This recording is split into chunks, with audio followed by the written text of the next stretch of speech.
साहित्य का इतिहास है, सबसे प्रामाणिक दस्तावेज जो है वो माना जाता है। 1929 में हिंदी शब्द सागर की भूमिका में हिंदी साहित्य के विकास के नाम से ये आया था और उसके बाद में ये हिंदी साहित्य के इतिहास के नाम से आया।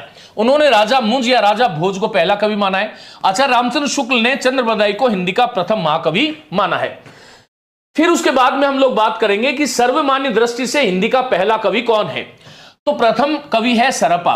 अब यहां पर एक थोड़ा और चीज ले रहे हैं अपन, नाथ पंथ नाथ संप्रदाय जो वस्तुतः सिद्धों की वाम मार्गी भोग साधना के विरोध में आकर के हिंदी साहित्य में अवतरित हुआ, जो गृहस्थ धर्म के प्रति अनादर करता है और जो है वो निवृत्ति मार्ग की ओर अग्रसर होता है, क्योंकि सिद्ध प्रवृत्ति मार्गी वहां पर हमें दिखाई देते हैं। नाथ साहित्य ही पहला साहित्य है जहां पर नारी को साधना केंद्र से बाहर किया गया और नारी की निंदा का सबसे बड़ा पहला प्रमाण हमें यहीं मिलता है। नाथ साहित्य गृहस्थ धर्म का भी विरोधी था और इसीलिए आचार्य शुक्ल ने इस पर रुक्षता का आरोप जो है वो लगाया था, रुक्षता का आरोप लगाया था। इस नाथ पंथ में जो है 9 नाथ है, लेकिन मुख्य व्यक्ति है गोरखनाथ। गोरखनाथ की रचनाएं जो है डॉक्टर पीतांबर दत्त बड़थवाल जिन्होंने इस पर पीएचडी करी थी, और ये गोरख बानी 1930 में इनकी जो है वो आई थी, किसकी, पीतांबर दत्त बड़थवाल की। आपको ध्यान ये रखना है कि गोरखनाथ की जो है पीतांबर दत्त बड़थवाल ने 14 कृतियों को प्रामाणिक माना है। पहली है शब्दी। हजारी प्रसाद द्विवेदी के अनुसार यही सबसे प्रामाणिक रचना है, लेकिन पीतांबर दत्त बड़थवाल के अनुसार इनकी 14 रचनाएं जानी जाती है।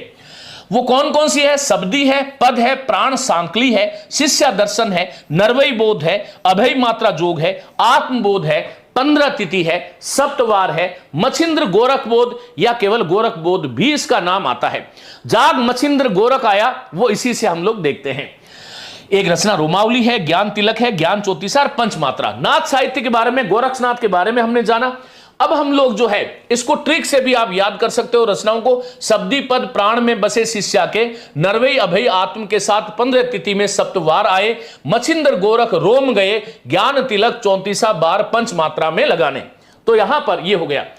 अब एक तीसरा पॉइंट हम हिंदी साहित्य के इतिहास का लेते हैं और वो ये है कि सूफी काव्य परंपरा जो है उसकी कौन सा कवि है, उसकी कृति है, उसकी नायक नायिका की सूची क्या है। ये आपके लिए परीक्षा की दृष्टि से बेहद महत्वपूर्ण कंटेंट होने वाला है। यहां पर असायद गणपति चंद्र गुप्त ने असायद को पहला सूफी कवि कहा है। साथ में नगेंद्र जी ने भी इसको सहमति दी है। और असायद की रचना है, उसका नाम है हंसावली। इसके नायक है राजकुमार और नायिका है हंसावली। इसको मौज करना बहुत ही महत्वपूर्ण बात है। मुल्ला दाऊद रामकुमार वर्मा ने इसको पहला सूफी काव्य माना है, सूफी कवि माना है। 1938 में जो उन्होंने रामकुमार जी ने शोध प्रबंध प्रस्तुत किया था हिंदी साहित्य का आलोचनात्मक इतिहास। मुल्ला दाऊद की रचना का नाम है चंदायन और इसके नायक है लोरिक देव या लोर और इसकी नायिका जो है वो चंदा है। चलो, चंदायन। इसका दूसरा नाम लोर कहा भी है। क्या नाम है बोलो? लोर कहा इसका नाम भी मिलता है। ईश्वरदास की रचना है सत्यवती और हजारी प्रसाद द्विवेदी ने सूफी काव्य परंपरा का पहला कवि इसको माना है। सत्यवती कथा, ये ऋतुपर्ण इसका नायक है, मौज करना, और सत्यवती इसकी नायिका है। कुतुबन की मृगावती रामचंद्र शुक्ल ने इसको पहला कवि माना है और मृगावती को सूफी काव्यधारा की पहली रचना माना है और 1503 में यह रचना आई थी। राजकुमार इसके नायक है और मृगावती इसकी नायिका है। मंजन की रचना है मधुमालती, जिसमें पहली बार बहुपत्नीवाद का अभाव हमें देखने को मिलता है। इसमें मनोहर तो नायक है और ताराचंद उपनायक है। इधर मधुमालती नायिका है लेकिन प्रेमा जो है इसकी उपनायिका है, यह आपको ध्यान रखना होगा।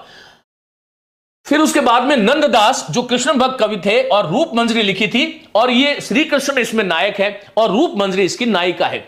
इसी कृति को आचार्य हजारी प्रसाद द्विवेदी जो है वो भक्ति परंपरा का प्रेमाख्यानक मानते हैं और रूप मंजरी कृष्ण की अनन्य सेविका थी। वस्तुतः ये किसी हिंदू राजकुमार की पुत्री थी। अकबर के साथ इसको ब्याह दिया गया था, लेकिन अब कहते हैं कि अकबर ने कभी इसको स्पर्श नहीं किया, केवल देख के ही संतुष्ट हो जाता था क्योंकि रूप मंजरी नाम ही है। और फिर नारायण दास जो है उसने छिताई वार्ता, ये मौज रखना, इसका नायक जो है वो ढोला है, ये समुद्रगढ़ का राजकुमार है और छिताई इसकी नायिका है। उस्मान की रचना चित्रावली है, सुजान इसका नायक है और चित्रावली इसकी नायिका है।